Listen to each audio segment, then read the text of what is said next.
record here. And then we have image. Yes. That's the filmmaker in you, I'll tell you. Did that do anything? Did you even hear it? It synchronizes automatically, so it's great. all the same. Yeah. Pointless. Everything is pointless, Sean. Yes. Especially now that we have AI and for Premiere. Man, that thing you sent me, I'm just like trying to wonder who's going to use that. Also, what are they going to use it for? Well, sometimes the camera cuts earlier and you need like 3 seconds longer, so you can program that in. Yeah, I mean, use it for that. For me, I think I would look at it and go, because I know like sometimes I've done shoots where I'm missing shots or I'm missing, like I know, I need to do a pickup shot. So like in that sense, it's kind of cool. You can just like, instead of a blank screen that says like shot of the clock, I can actually just, extend your shot. Get a shot of the clock and then replace it later. Well, everybody, this is Sean Keller, hey, filmmaker. Everybody. Hey. Director, writer, everything Hollywood. I guess so. Cliche Hollywood dude. Cliche? Nah, not at all. You're also a theater dude, so not cliche at all. I am. Yeah. I don't make theater, but I am involved in the making of theater. That's lovely. And well, yeah, let's start. You heard the last podcast, so you know the 3 questions. So I'm gonna just say them right now. The 3 questions are: where are you from? Where do you come from? Sorry, I phrased that wrong. Also, who are you and what do you do? I'm guessing we'll talk in that order. Okay. I'm guessing we'll talk. We'll mix answers, but yeah, where do you come from, Sean? I come from a family of theater performers from New Jersey. Also, for a time, I grew up in Florida. So my parents divorced, and my dad stayed in New Jersey. My mom took my brother and I to Florida, but we still were in a very artistic community, still like involved in theater. So yeah, I'm from the East Coast, and I grew up very much in a theater-based household. Both my parents are singers and actors. My dad was on Broadway in Phantom of the Opera. That was like the show that's my favorite show also. But he had like such a career even before I was born. Phantom opened like the year I was born. But he was in that for 18 years. So like That was just dad's job. That was just like I'd go to school and like he would go into the city. We lived in Jersey, like 30 minutes from the city. And I'd go to school, I'd come back home, he would already have gone to the theater, and then he'd just come home late at night, and that was like his thing. And that was normal. Like other dads went to like the office, and like he'd go into the city and put makeup on his face and be a deformed person and sing about it.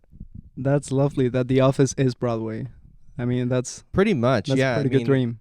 I mean, there were times too where he'd ask me and my brother if we wanted to like go in with him, and it was like, all right, I guess. And then sometimes it was like, no, I'm kind of bored. I'm kind of sick of it.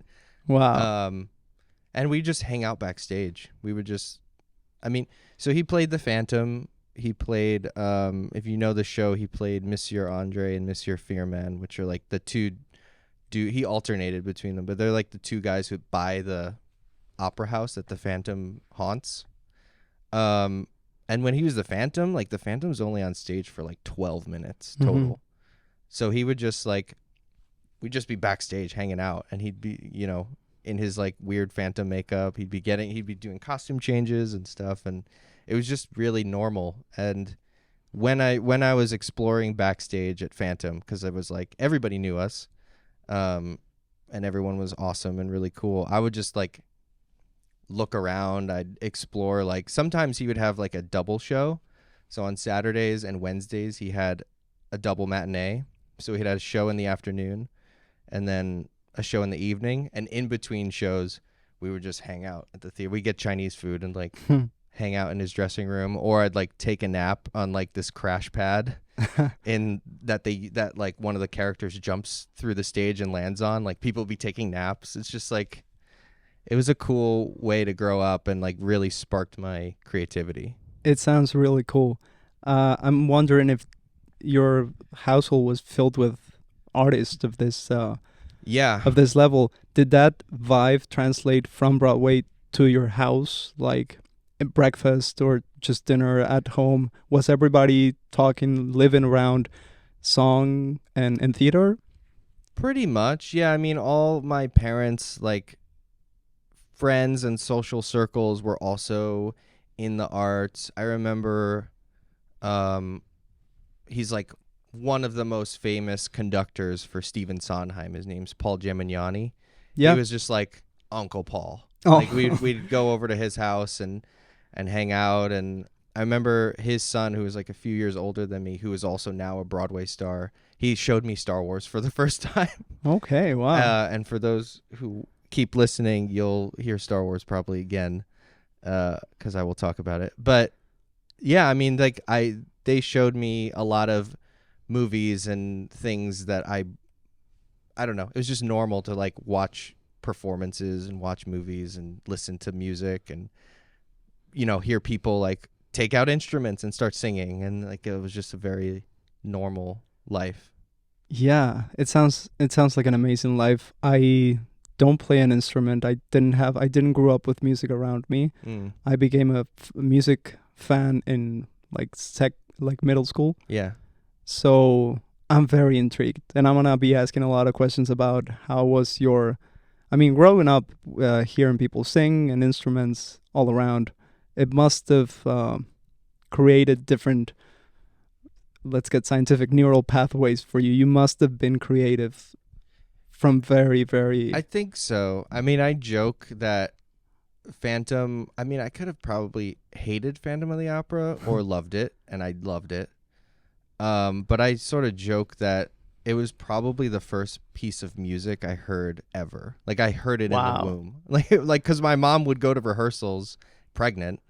So I swear there's like something visceral like in me when I hear that music. Yeah. It just feels like comforting, and it feels like so familiar and home to me. It's a weird phenomenon that when I hear That it. is so nice. Like Yeah. even before Mozart, whatever the babies hear, you were hearing Phantom of the Yeah, Opera. I mean that was without a doubt the first piece of music I ever heard was Andrew Lloyd Webber. And do you remember the first movie that you saw in theaters, like as a kid? I weirdly do. My mom tells me, reminds me this, so I Yeah. don't know if it's like her memory and me associating it, but I remember going to see The Land Before Time. Mm-hmm. If you've ever seen this, I don't think I have. it's an animated Don Bluth movie about it's like dinosaurs. Yeah. I mean they don't sing in that one. They sing in the sequels, but they made like 10 of them. But I saw the first one in theaters, and my mom always tells me like I was probably a year old, and I was like the best little audience member ever. Like I was just enamored and didn't cry, and just that I don't think that's normal for a 1-year-old. And is that probably where your love of dinosaurs started? Like the Maybe spark? I'm realizing it now because I'm wearing a Jurassic Park shirt. I love that Um, shirt, by the way.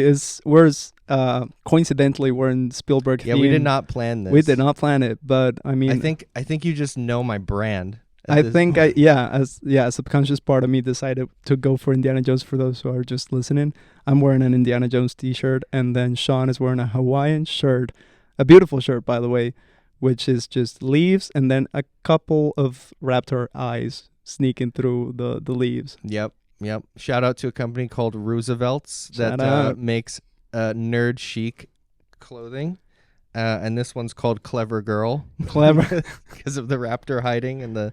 Oh, can even that's see his right, because hat, that's a too. clever girl. Oh, Yeah, you okay. can see the dude's hat somewhere. But You know that now that you say it, I've seen most of the classics in Spanish because that's how I grew up.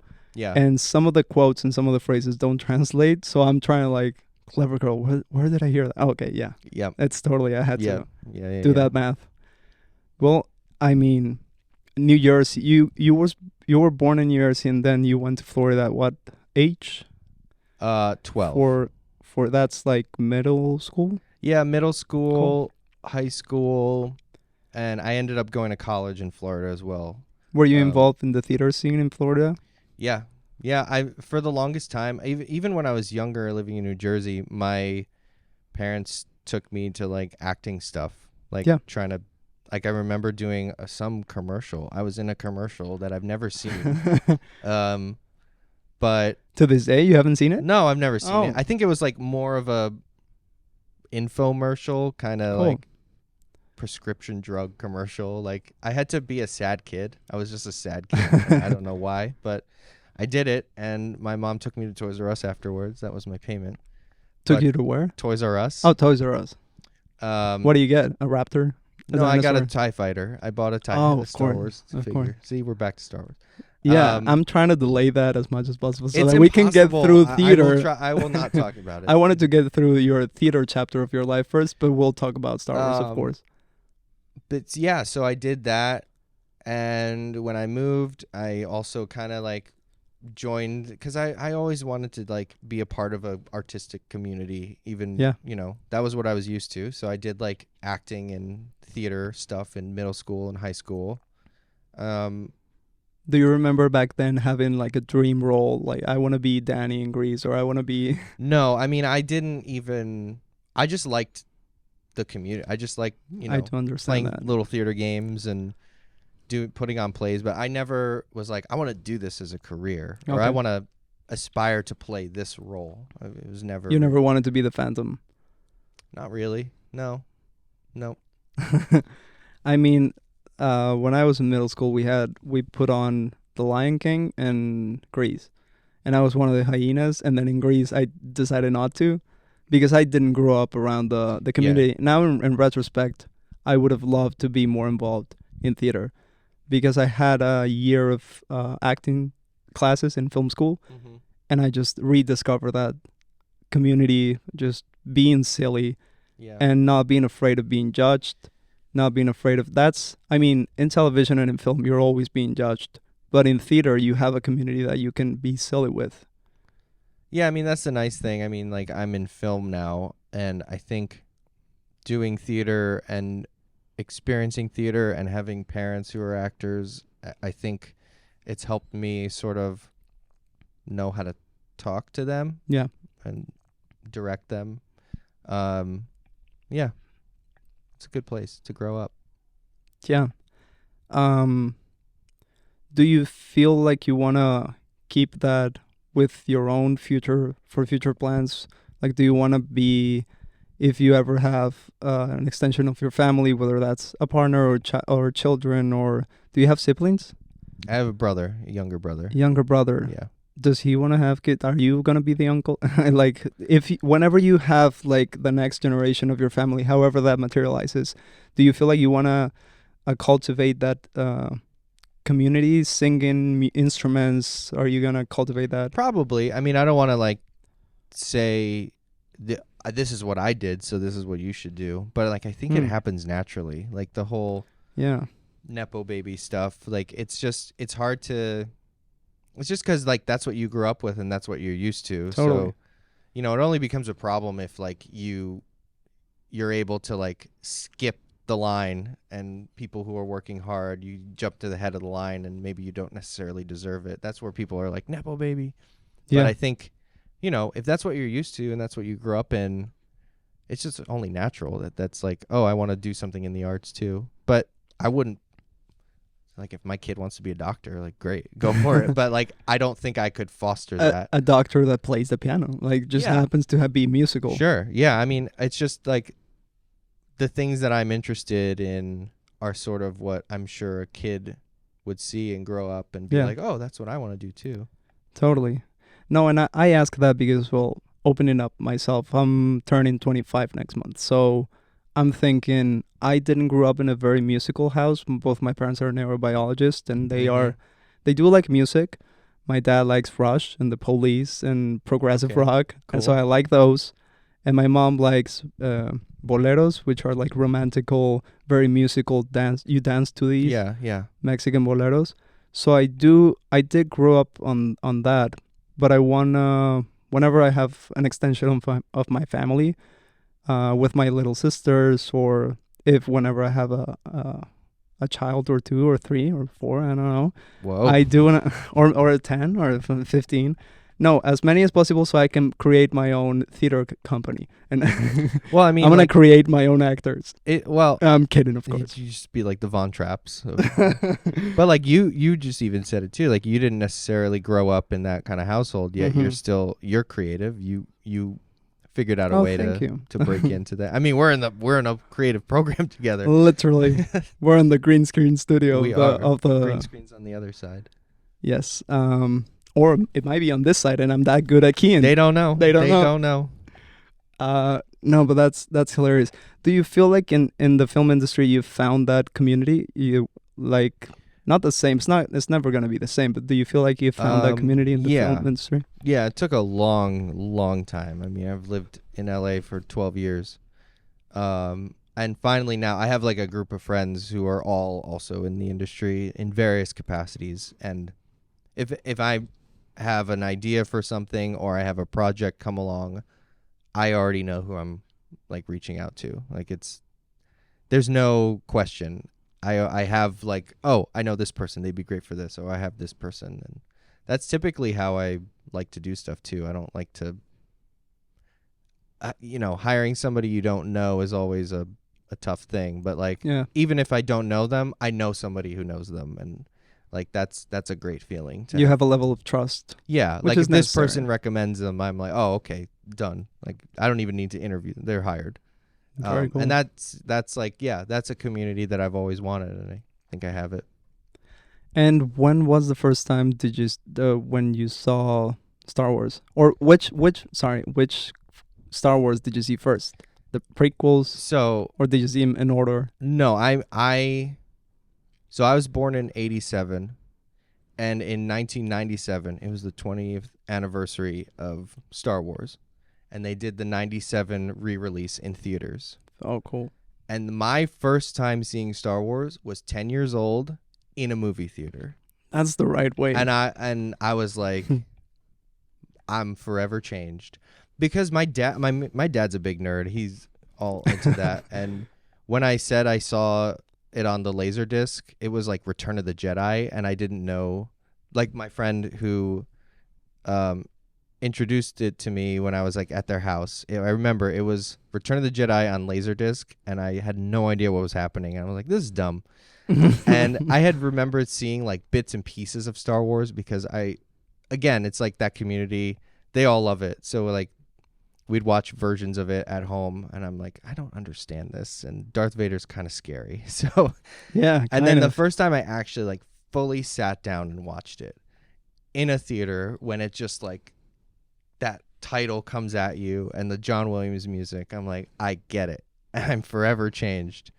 And I feel like 10 years old is like the perfect age to like be old enough to like still be a kid and really enjoy it, but also be old enough to like get the deeper meanings and things like that from completely. it. Yeah. I was gonna go into, you said that the thing that changed you was the titles and the entrance of the music, like the first thing that comes up. But did you feel like enamored by the droids, the Jedis, the lightsabers? Like what was another symbolism or symbols that you really enjoyed? I mean, all of it, but I think I really related to Luke Skywalker. I felt like a kid who could relate to like feeling like there's something out there, like looking at the twin suns when that John Williams score really kicks in, and he's just like longing to be a part of something, or longing for like some greater purpose. Like that, I felt that. I was like, oh, I really relate to this. And then like meeting Obi-Wan and being introduced to like this grander world and going outside of like the world that he knew, I was like, that's awesome. I want that. Yeah, that's Obi-Wan is a good mentor to have in life. Yeah. Do you feel like you've had that mentor in your life?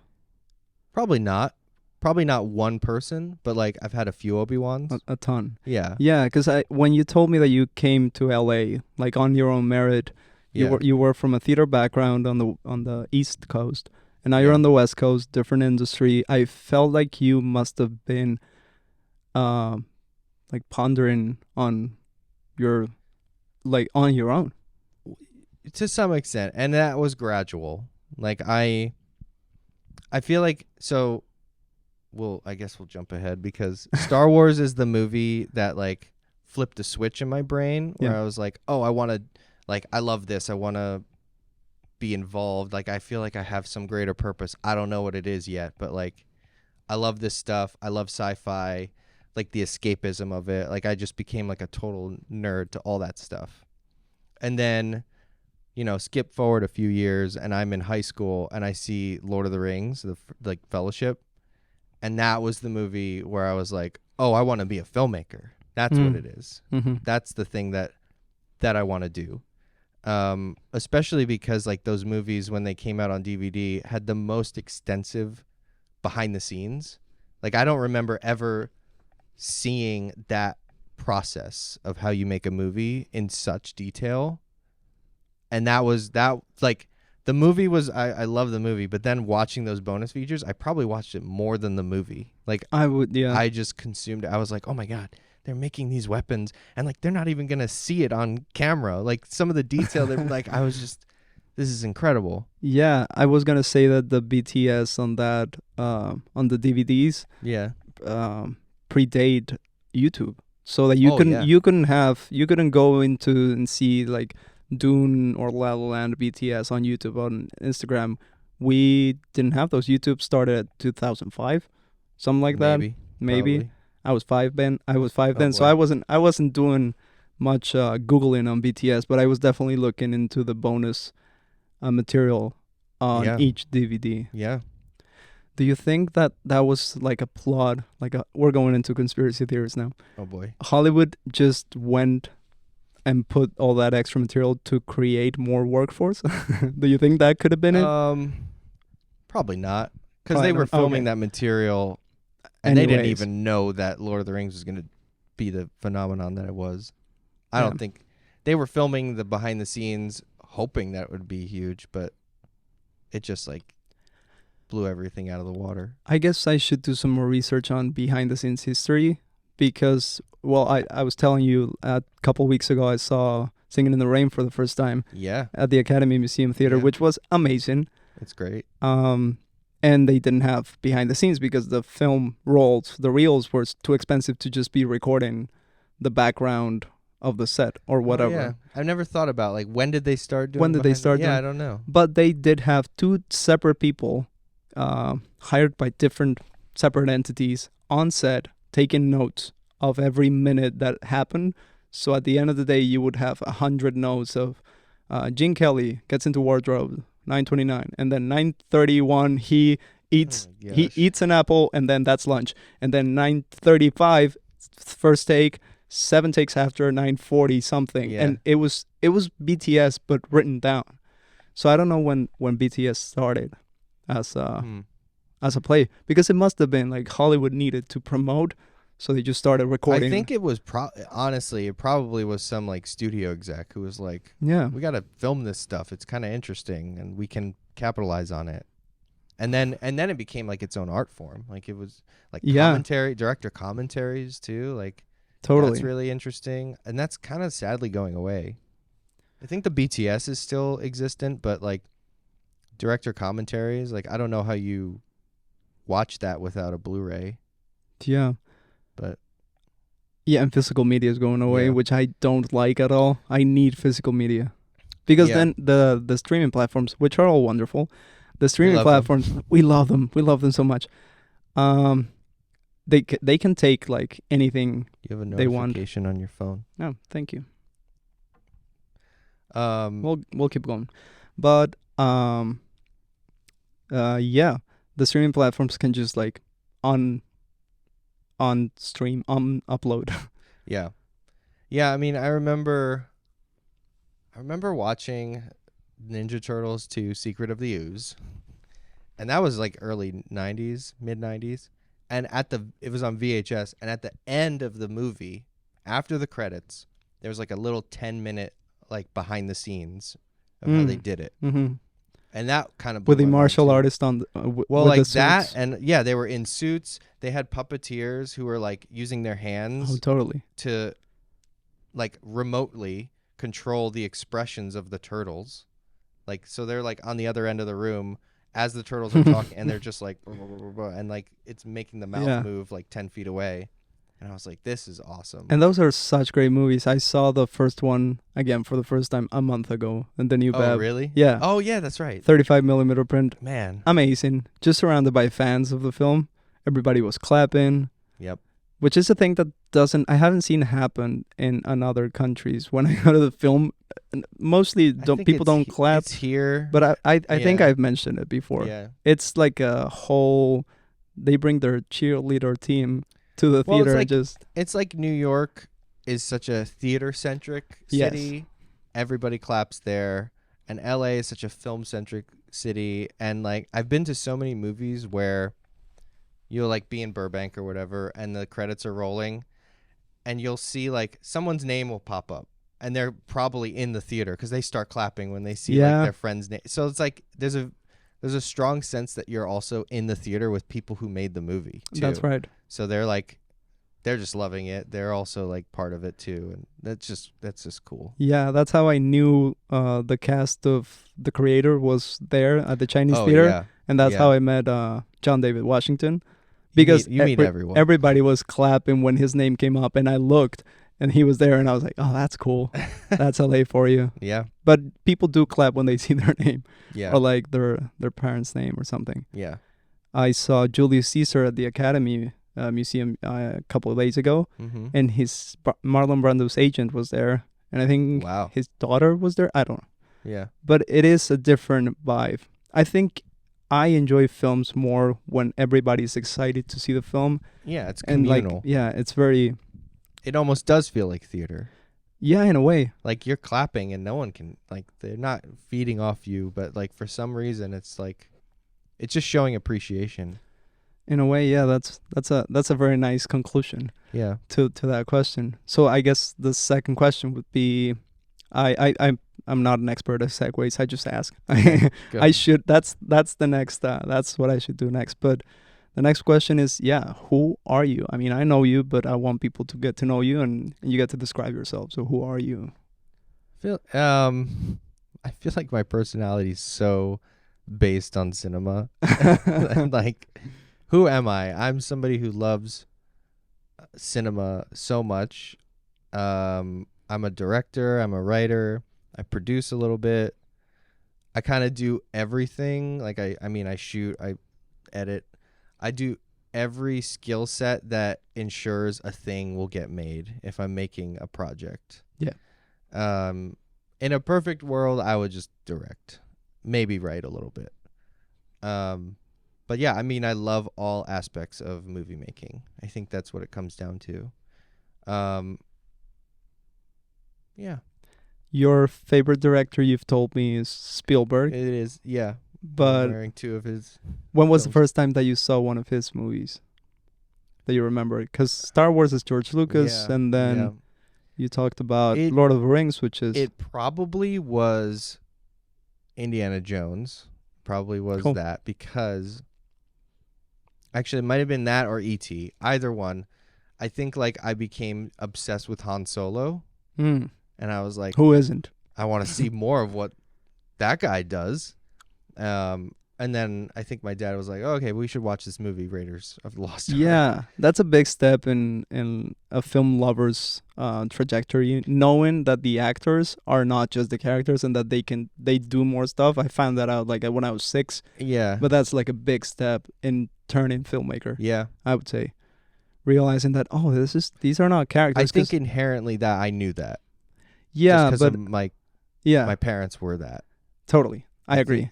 But I know I talked to a lot of people that also that epiphany came later. I'm out in myself because also the animations are purely characters, and in the dubbing, you don't see Jack Black, Owen Wilson, these people, these names. You don't see them. You don't hear them.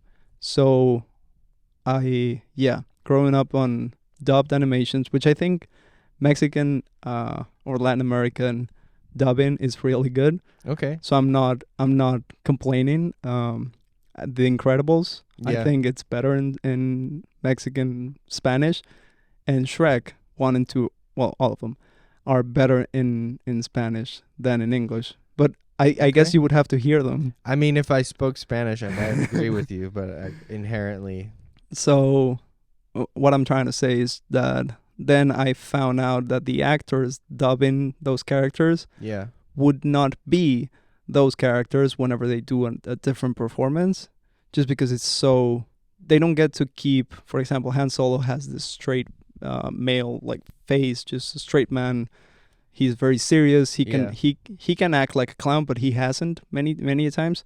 But dubbing actors need to change 180%. Do you know if somebody dubs Han Solo? Yeah. Do they also in Mexico? Do they also then do like more Harrison Ford roles? For big actors like Leonardo DiCaprio Yeah. or Han Solo or Timothée Chalamet? Yeah, just, like the yeah. Dune thing. Yeah. it happens, but not all of the time. Mm. And sometimes you can't even tell the difference, and sometimes they just change. Yeah. So yeah. Do you? Well, I know you have a script in progress of getting picked up. Mm-hmm. Is that fair to say? I don't want to go into I mean, too much detail, but you have an upcoming project that you're really excited about. I do. Yeah. I mean, picked up would be because we want to make it. Yes, So we're trying to get funding for it. totally. It's a horror musical, so it's like combining two of my big Yeah, passions, like a movie musical. I'm very curious about that because I don't do horror films. I don't like them. Mm-hmm. But horror musical would be comedic. Do you want it to be comedic, No. or do you want it to be no, like that's really? the whole point. Because see. I didn't write this one. My two co-writer friends wrote this. Perfect.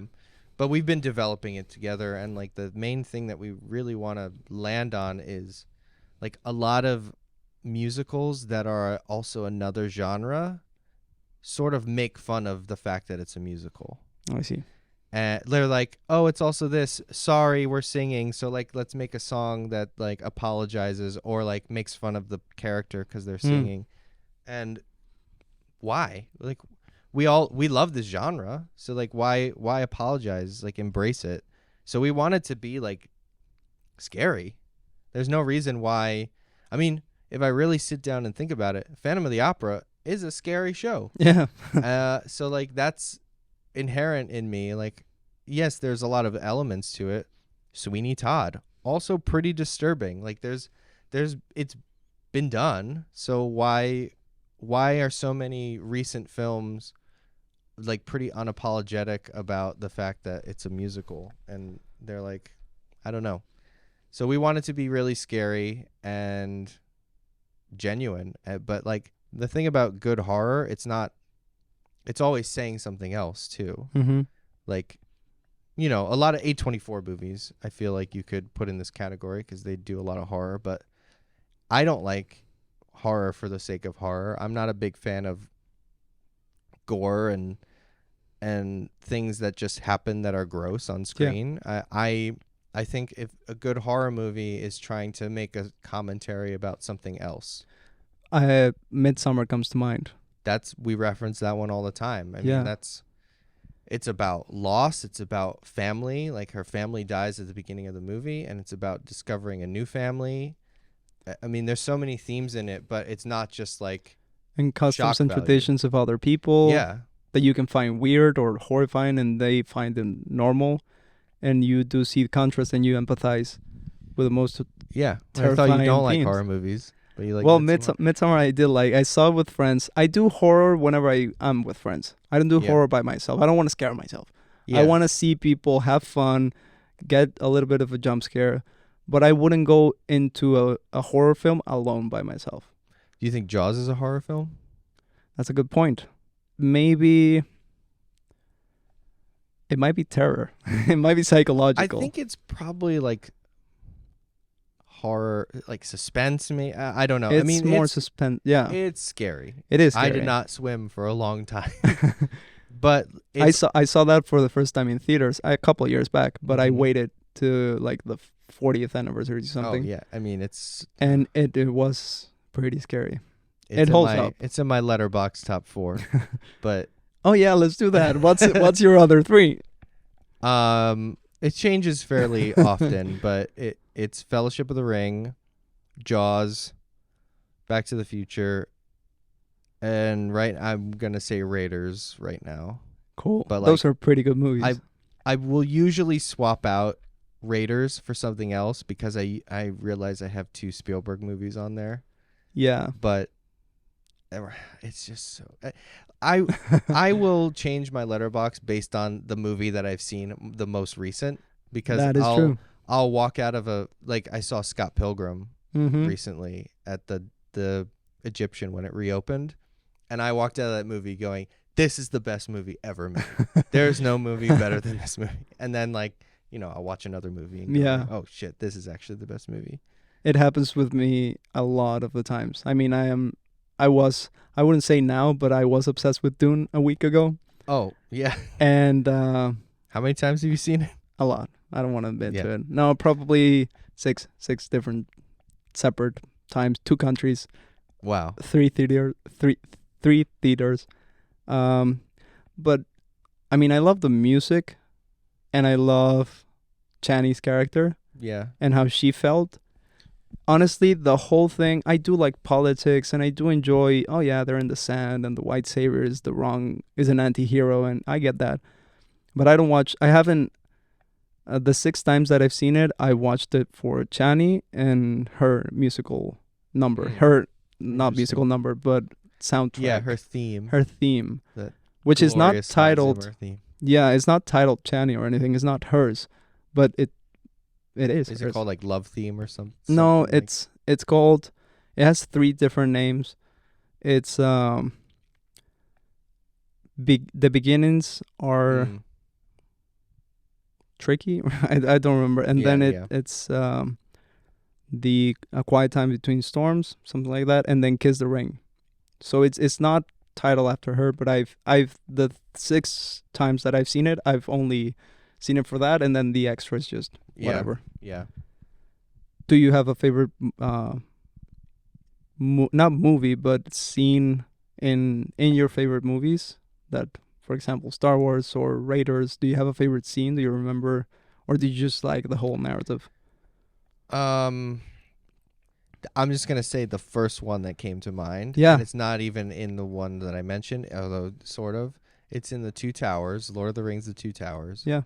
And it's Sam's speech that he gives to Frodo. That's kind of like a montage of like the last battle and everything, and it ends with him saying, "There's some good in this world, Mr. Frodo, and it's worth fighting for." Like every time, I'm just like, man, that's a good phrase. Oh, and just another tangent. So for my birthday, like 2 or 3 years ago, one of my friends is good friends with Sean Astin. Yeah, who's Sam, and we were doing a birthday party at their house, and we were just going to watch it was like a Lord of the Rings themed Sean birthday party. And we were outside, and they set up a projector, and we were about to start the movie, and they were like, okay, before we start the movie, we're just going to play this like quick thing.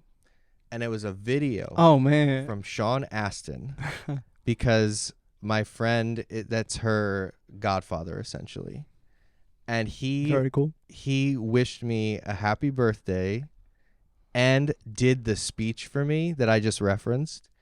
And I was like on another plane of existence. Wow. Like I could not process. Also, his name's Sean, so that was weird.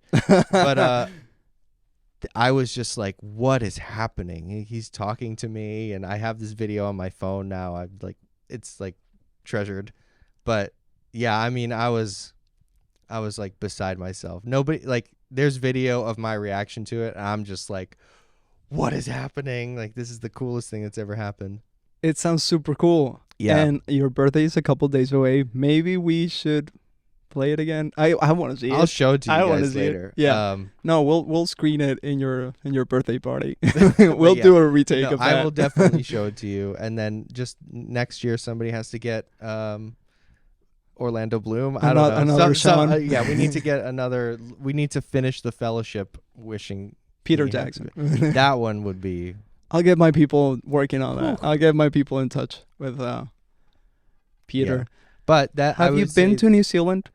No. So that is like my my Everest. Like I am Maybe next birthday maybe or this summer. or I this don't know. really? Okay, Maybe cool. I'm feeling like, we're coming to the close of this program that we're both in, and maybe after graduation, maybe this summer. I don't know, but I'm like, I need to go to New Zealand. It's just been too long. I have the whole thing like planned out. I'm gonna go to Hobbiton. I'm gonna like go see it. I don't want to just be that person who's like, I only want to see Yeah, Middle Earth locations. So I do want to. I like the country is just amazing stunning. looking. But yeah, it's on my like top list to go. It's just Very cool. it's expensive to get there. Well, it's on the other side of the It world. is on the other side of the world. It's like a 16-hour flight. That's but- insane. I would love to go there, but also because of Taika Waititi, Oh yeah, which is I one of love my him, too. 3 favorite directors of all time. Interesting. Yeah, Okay. because he doesn't take himself seriously, but his movies are really good. Yeah. Yeah. And whenever a filmmaker takes himself or herself really seriously, it doesn't lose its magic. But then you cannot. Where do you grow from there? Like yeah. you take yourself so seriously that you have no room for improvement because you're so great. And I But think he also comedy has like heart too. He doesn't. It's Completely. just not silly. It's like I it is agree. very silly, but like, I mean, what is your favorite Taika movie? Ooh, The Hunt for the Wilder People, Okay. or he made a short, his first short, which is Was it Boy? 2 cars. Oh. Oh, boy! I saw that. Yeah, the I 2 saw cars. I saw the one that you're talking about. I forget That what one's it's called. really good. It's Yep. edited perfectly. It's so short, but it's heartbreaking and it's heartwarming at the same time. Yeah. I would say everybody mentions Jojo Rabbit. Mine's Jojo Rabbit. I really like that film, but I feel more for the other. I don't care for Thor. I mean, I love Ragnarok. Ragnarok is fun, but then Love and Thunder just it. I feel like on that genre he made it a good comedy, Yeah. but I feel more for his other projects. Did you see Next Goal Wins? Yes, I did. I didn't see it yet, but I It's want to. it's really good. Again, it doesn't take itself too seriously, so it's not a spectacle. If people Yeah. want to go see Dune or Blade Runner, no, Yeah. it's not. It's not Yeah. a spectacle, but it is really. It has really good plot twists that you don't see coming, Okay. but they're well planted in the story. And Michael Fassbender is one of the greatest Oh. to ever Yes. do it. So that's good casting. I need to check it out. But yeah, Taika's Yeah. he's one of my favorites of late. Edgar Wright is one of my favorites. Yeah, Like I just like to be able to do comedy but also heart, that's my thing. That's the secret sauce. Because I think I do a lot of comedy, but it's got to have heart and emotion to it. Other like same thing with horror. Like if it's Mhm. just the one thing, it's not going to resonate as deeply. Yeah, if it's just a jump scare, if it's just the makeup, which is important, but if you are Yeah. not saying something about society or your family or yourself or love or death, how to cope with it. Yeah. Yeah. Now that you say it, I'm making my peace with horror. Maybe I'll look at it from a different mean, perspective. Yeah, I mean, I can recommend some horror. Like you already did, like Midsommar. Like a lot of A24 movies are about. Yeah. I mean, even you went and saw Aliens. I think Aliens Yeah. is a horror movie too, but it's like more horror adventure. But that's also all about motherhood. Like Mhm. it's like you have even the first Alien. That's like got themes of its own, but like. Having Yeah. said that, I will sit down and watch like a silly Mel Brooks movie any day. Oh, of course. so Mel like Brooks, you it kidding? doesn't. You don't need to have those elements, but like I think that for me, that's the kind of stuff I like to make. Yeah, I was talking about how films should not be an ethics class or a moral class, that you shouldn't learn from films in that way, because I saw Civil War, which is great. It's a great A24 Mhm. movie. Yeah. It's really well shot. It's really well edited. It's fantastically acted. It's about 2 photojournalists, which I wanted to be at one point. I wanted to become a photojournalist. So it really resonated with me, and it follows them through a civil war in the United States of America, without mentioning political parties. So it doesn't get into the politics. It's pretty obvious, but if you're like, if never heard about the Democrats or the Republicans, you cannot tell which one is which. Oh, cool. Okay. So it's not that obvious. Yeah. People that are familiar with the Our stupid scene, politics. yeah, the scene will reference, but it's not obvious. And yeah, I mean, it was the. I don't want to spoil it for you because you haven't seen it, but for those who have seen it, the ending is, I would say, dangerous. I would say it's a dangerous ending because it celebrates violence and it doesn't. Interesting. So in a way, the movie's not trying to be a moral, ethical way to live, but then it celebrates violence. But is that, so if people take it as a moral, like. But is that the movie's responsibility? No, I would say no. Yeah. But then the millions of people that see it may think of, oh, then that's fine. If they did it, that's fine. That's the hard thing because, like, I remember Columbine, like the Columbine shooting, and they were like, these guys, like, they played video games and they watched The Matrix. And I'm like, well, I do all those things too. So it's like, do you blame the art for the actions of the audience members, or do you have to blame mental health or society for not, like, helping those people understand that this is fictional and, you know, it's just storytelling? I think that's like my hottest take on art. Art is not teaching you about morals, about ethic, about how do you live your life. You could make an educational video that's creative and really artistic, but art in its essence for me is a reflection of your emotions. Whatever you are feeling is a window, not a window, but a passage so that your emotions can flow within you. You can look at a blank piece of wall and project a movie on it, and then you created something because you felt it in your emotions. Well, you don't learn from it. Because you could lie in art, but as long as the emotion of the recipient, the audience, is there. And also, how can you tell the intention of the artist? How can you tell what emotions is the audience going to be feeling? Yeah, you can't. You can guide them. You can make a movie and guide their view and their sound. I think if you're a filmmaker and you have a very strong message you want to convey and you don't, I think you failed. I think, I think if the message is to be ambiguous, then you've been successful. But I think you can tell when it's purposeful or when it's ambiguous. Like the top spinning at the end of Inception that's ambiguous for very specific reason. But, like, you know, some movies where maybe they wanted to say something and it doesn't land quite as hard, that's probably not a successful film because of that. But who can say, like, unless you sit down with the filmmaker and say, like, what was your intention, and they say the exact opposite of the thing that you felt, maybe that's a problem. But I don't know. I think, like, kind of to your point, like, good storytelling, whether it's theater or screen, it's just like a vessel for empathy. Like, I just totally agree. Understanding another side, or, like, that's the thing. Like, you're watching through a character, through a protagonist. You're watching a film through a protagonist. And if you don't feel empathy for that person, I mean, that either the film isn't doing its job to make you feel those things, or you're maybe not as in touch with your own emotions. Which is also, But I mean, you can unlock it too. Like, yeah. You can see a film and, like, totally change your viewpoint on life. Yeah, completely agree. Through somebody else's eyes.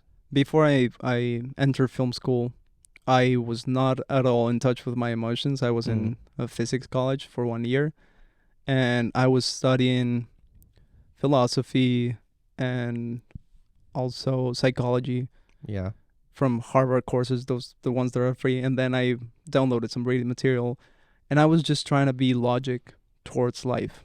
I didn't want to be in touch with my own emotions, and then I went into film school Mm-hmm. and realize that's the whole point of art and film school. Yeah. You don't Yeah. need to be logical. You don't need to be. I mean, wise can only grow with age or time. So you don't need to be a wise 18-year-old. You can't. You can't. So, Yeah. but what you can do is be in touch with how you feel about love, about death, about being alone, about being accompanied. So that's what would say film school did for me.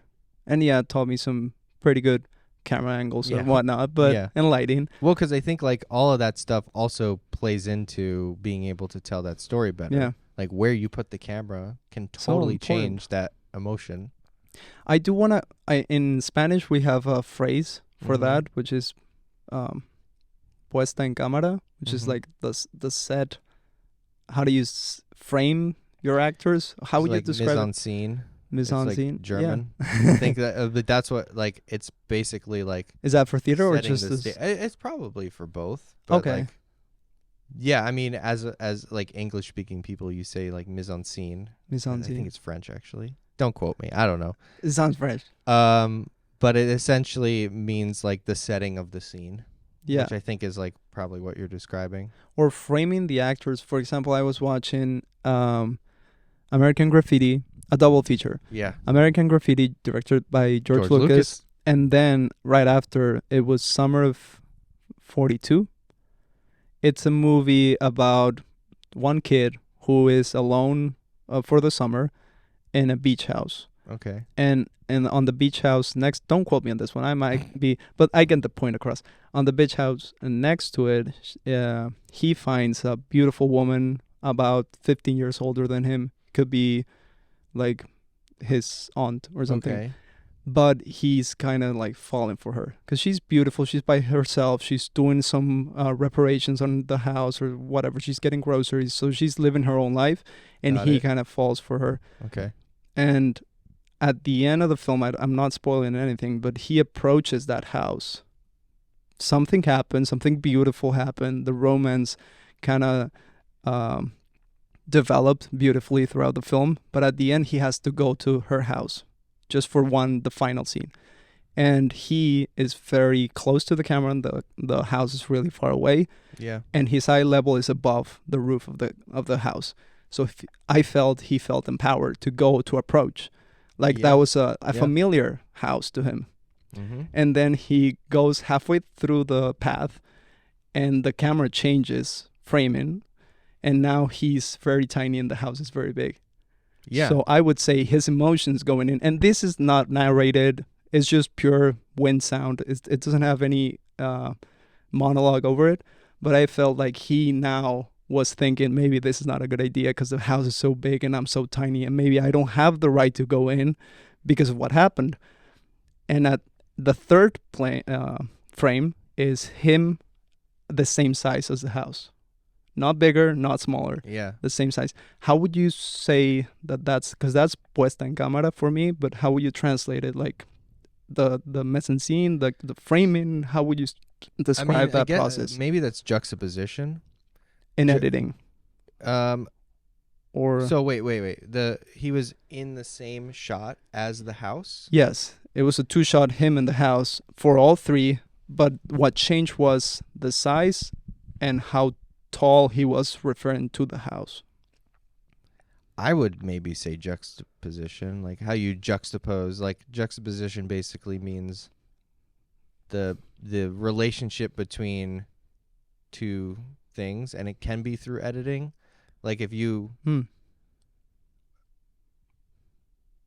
trying to think like of a scenario that like, because in film school they had this thing where you see a shot of a guy. It's just a shot of him, and then you cut to like a bowl of soup. Yeah. And then it's the same shot of the guy, and then you cut to like a spider on the table. And like they showed that to people, and they're like, "Oh my god, he was so afraid of that spider." And his like, expression "Oh my god, didn't he was change. so hungry." Like it's the same.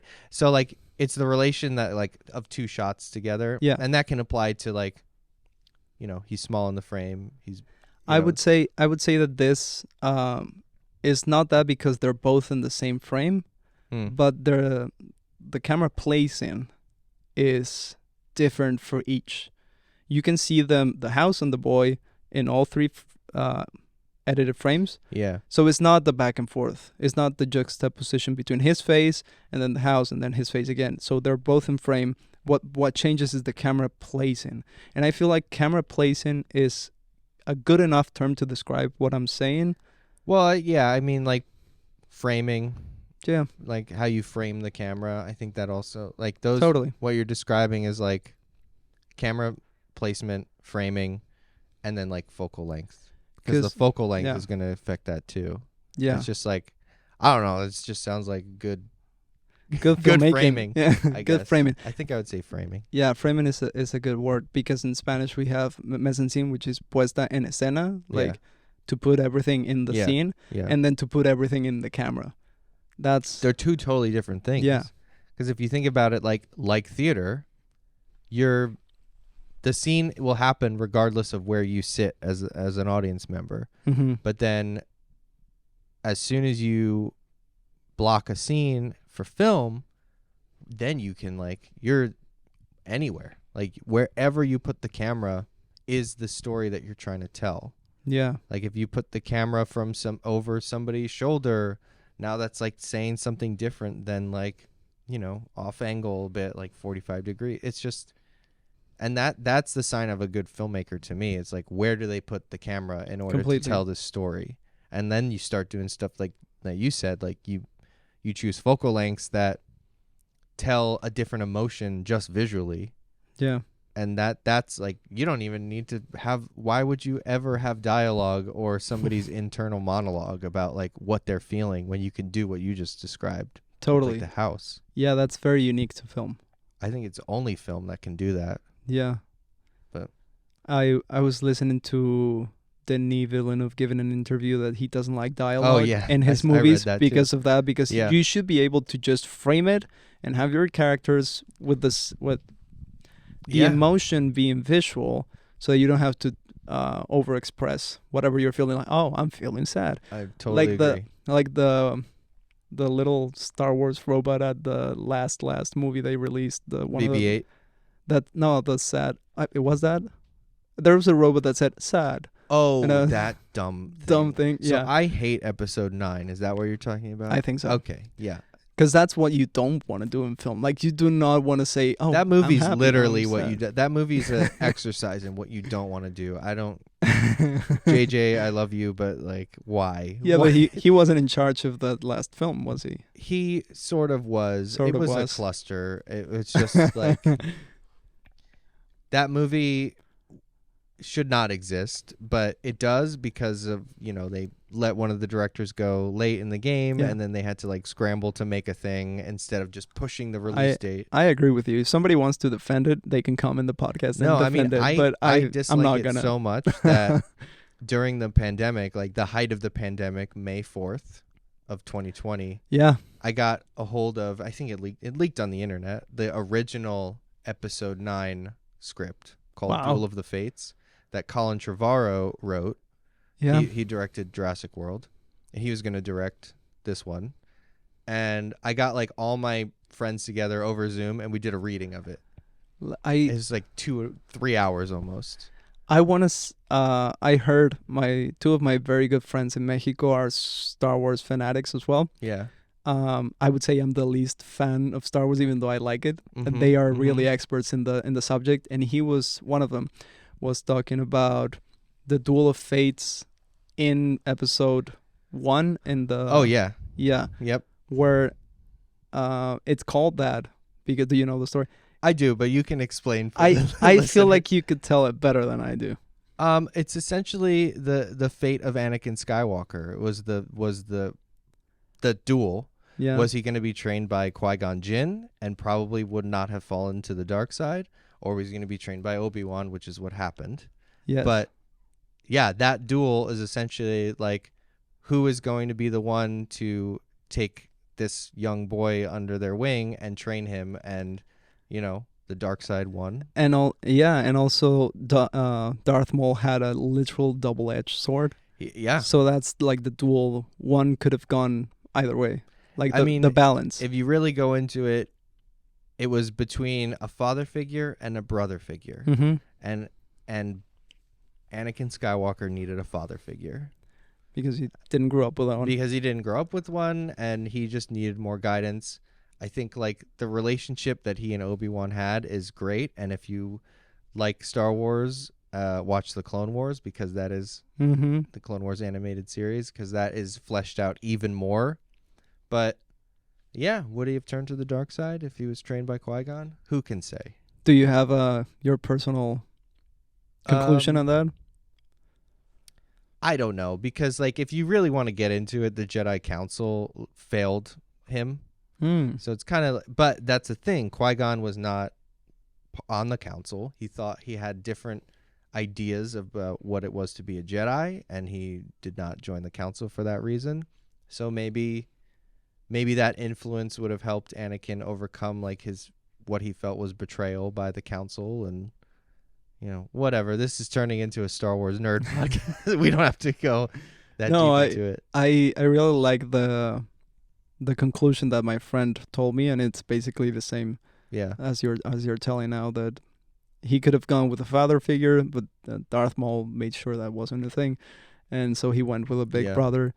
And me as a big brother, I'm scared of what I may do to my siblings. Same. I'm a big brother too. Yeah. Spoilers: Darth Maul's not dead, so he did not die there. He died. You gotta watch. Well, all the animated we'll stuff. spoil it. We'll spoil it because I didn't watch it, but then my friend told me about it. I know that Obi-Wan ended up fighting Darth Maul, like the 7th revival of Darth Maul. Yeah. And made the false move that he made when. Yep. Can you tell the story? Because I know pieces of it. Darth I didn't Maul see it, but it's a great story. Quick recap. Quick. He fell down. He was cut in half in episode 1 by Obi-Wan, who didn't have the high ground for people who. That is right. He still beat him. He cut him in half, and he fell down this thing, and we thought he was dead. He never showed up in the movies, but then in Clone Wars, he was revived by the writers. by the writers. And he had like weird spider legs. He had been living on this trash planet, and it was wild. But basically, he gets revived and gets like his sanity back, but he's only obsessed with getting revenge against Obi-Wan. That's the one thing he wants. And like there's this whole subplot where Obi-Wan potentially had a love interest on Mandalore, and it was this character called Duchess Satine, which is also a reference to Moulin Rouge. If you know Moulin Rouge, the character on Moulin Rouge is named Satine, and Ewan McGregor was the love interest in that movie. I just nerd out over that little. Please.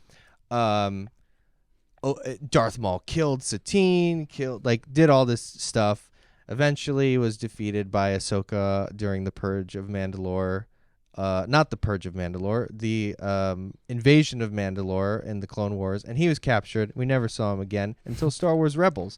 And then in Star Wars Rebels, he's like trying to get Obi-Wan. He doesn't know where Obi-Wan is, and he's trying to find out where he is. He's trying to like get Ezra Miller, gosh. Man, Ezra Bridger. Not that flash. You delete that out. I know. Ezra Bridger to be his apprentice. He's gonna go through all these things. Ezra unlocks a Sith holocron and tells him where Obi-Wan is. So he goes to Tatooine. He finally finds Obi-Wan, who is protecting Luke Skywalker, and they're about to have like the coolest fight ever. You think it's gonna be like this epic fight, and like you said, it ends in like 2 moves, because Darth Maul comes at Obi-Wan and is gonna hit him with the hilt in the middle of the hilt in the face, like he did Qui-Gon, and he fails, and Obi-Wan takes him out in like 1 move, and it's like I remember watching it, I was like, oh, this is kind of disappointing, but like in hindsight, it's the perfect way to do it, because he's just on another plane as a Jedi, and he doesn't have like any resentment towards him. He almost feels like sorry for Maul. It's this really beautiful scene. Yeah, what I like about the story is that Obi-Wan remembered how the Maul killed Qui-Gon Jinn.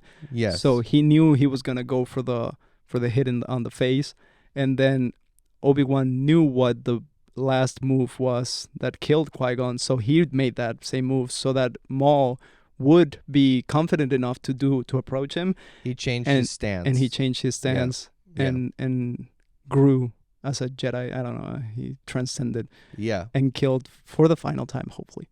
For the final time. I think, yes. Please, writer. I don't think he's back. But yeah, that's as much as I nerd out on these stories, because Luis and Emilio, my friends, they told me this, and I was like, oh man, because the last time I saw Qui-Gon, I was 8. I didn't keep up with the story. The last time I saw Revenge of the Sith, I was 10, probably. 2005. 2005. Yeah, but I saw it like for 5 years. 2005 okay, in theaters, and then I ended the run in 2010. I watched a little bit of Clone Wars, but then I went into a different. It's like kind of overwhelming at this point. It's like the MCU. It's a lot, yeah. There's so much I to jumped be out, fully caught up on that it's like if you weren't there, like doing it as it was coming out, it's like I don't even know where to start. Yeah, but what I like about my friends, you and my friends in Mexico telling me these stories is because I am reliving my 8-year-old self, falling in love with these characters again. And yeah, pretty cool. Yeah, and the Obi-Wan show was cool in that respect too, because it was like a lot of retreading that also, and Qui-Gon comes back at the very end. If you might not watch it, it's been out for a while, but yeah, it's cool. I find out because people tell me. I don't necessarily have to watch. If you're listening and you haven't watched it, it's been like 3 years. So what are you doing? Do you like Star Wars? Yeah, and the third question is, what do you do? I guess we've talked a little bit about that. Oh yeah, we've talked about that. But aside from film and theater, what do you do? What are your hobbies, pursuits, spiritual? Do you meditate? Do you drink a lot of water? I wish I could meditate. I think I drink a lot of water. I like to hydrate. What do I like? I mean, so much of my like downtime is thinking about projects, writing.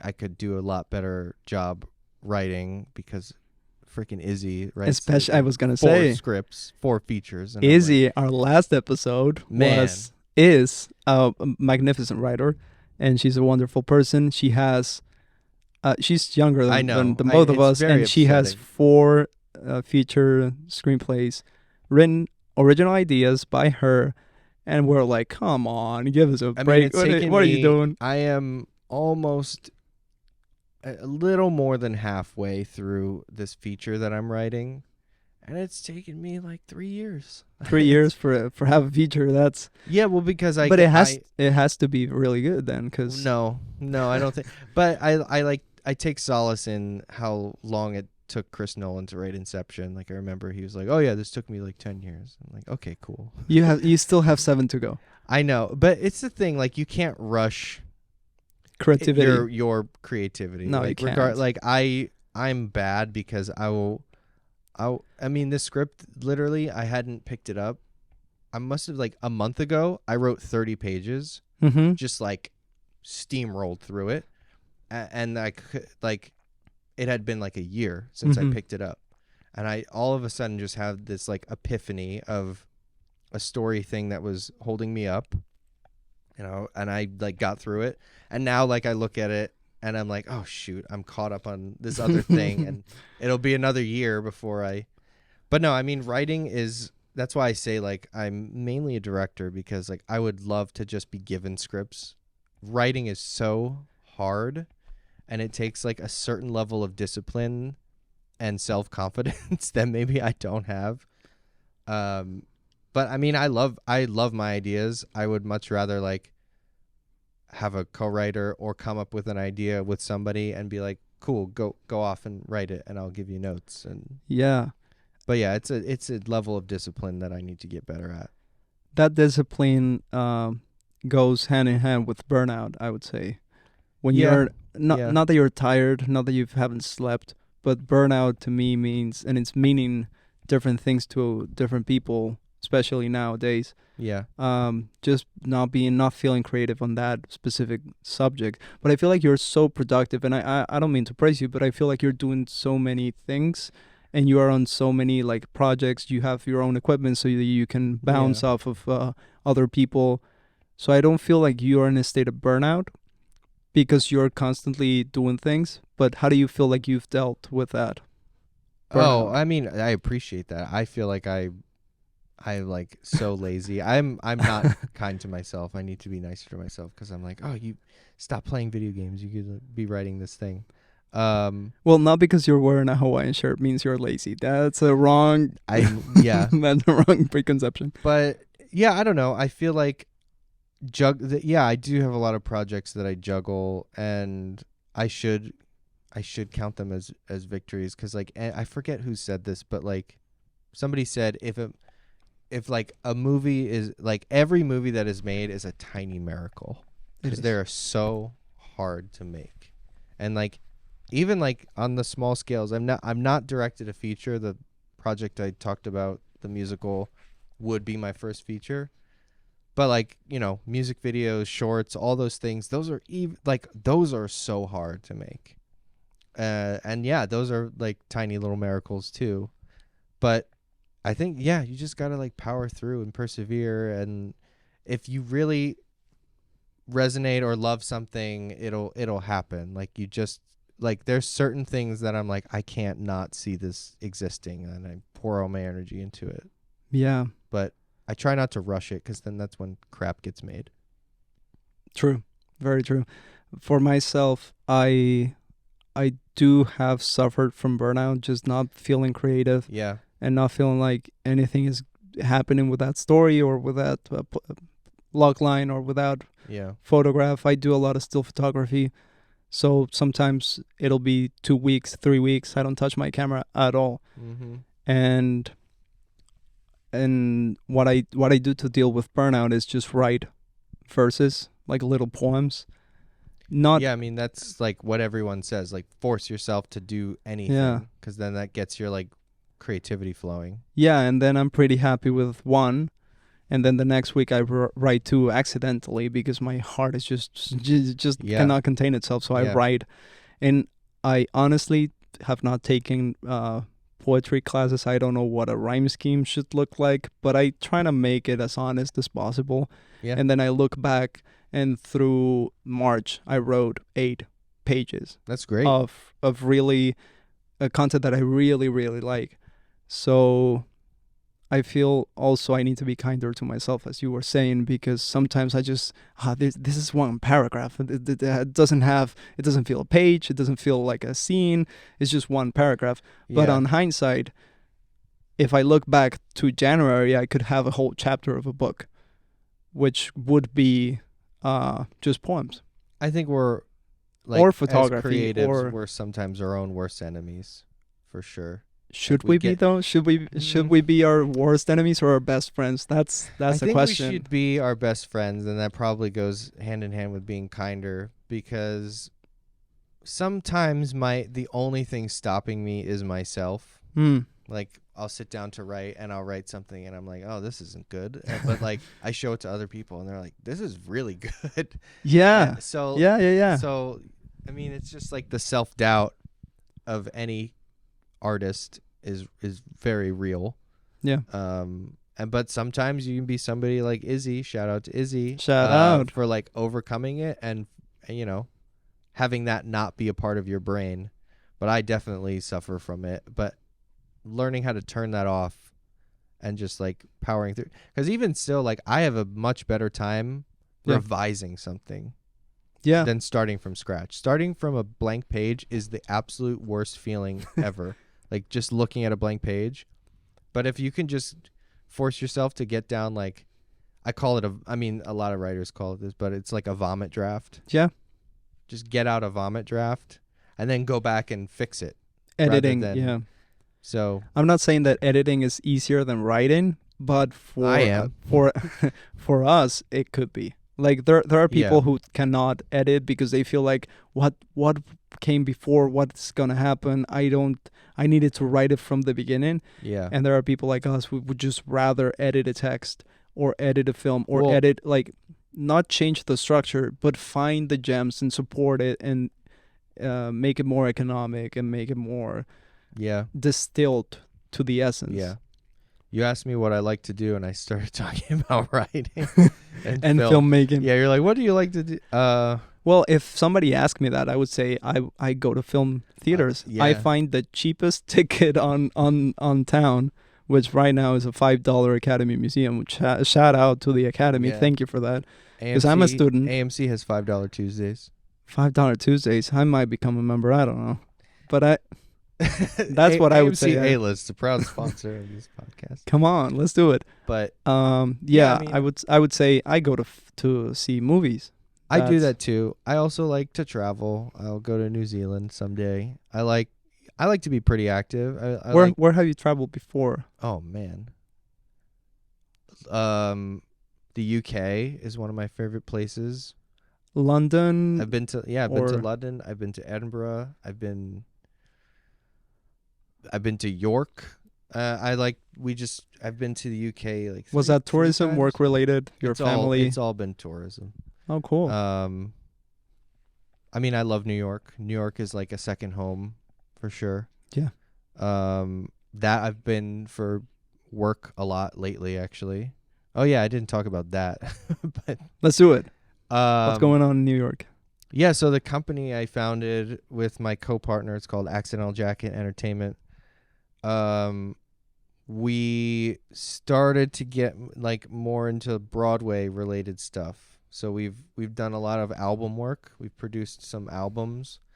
We did the Music Man with Hugh Jackman.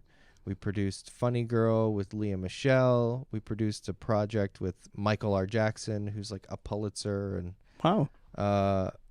yeah. So I didn't know any about this. Come on, tell me more. Really? Yeah, no. Oh. Tell me all about it actually. I mean, it happened as a result. We started this production company. He's like, I'm the Spielberg, and he's like the Lin-Manuel Miranda of our group, because he's a songwriter. He's writing the musical that we're working on. He's a performer, producer. So like I liken him to Lin because he's very similar to that. Yeah. But like he's more music based and I'm film, and we like collaborate on stuff. But his mom actually is also a Broadway actor. We Mhm. met in Florida. And then we both independently moved out here to LA and then became friends because we like knew each other, but our moms were friends, and we're like, they're trying to like force friendship. And it worked. It worked when they stopped forcing us, and like we were independently were able to like get to know each other out here. There But you go. Yeah, we started a company, and then during the pandemic, all the video stuff like went to crap because of, pandemic. Yeah. So we had to like reassess and shift. And he had some connections to Broadway. I had some connections, and somehow he finagled his way into producing The Music Man with Hugh Jackman. Sounds amazing. So like he raised all the funding. Honestly, like I say this, his name's Huck Walton. That album, if you go online and you purchase the album, there's a vinyl you can get on Barnes & Noble. That album would literally not exist if Huck didn't create it.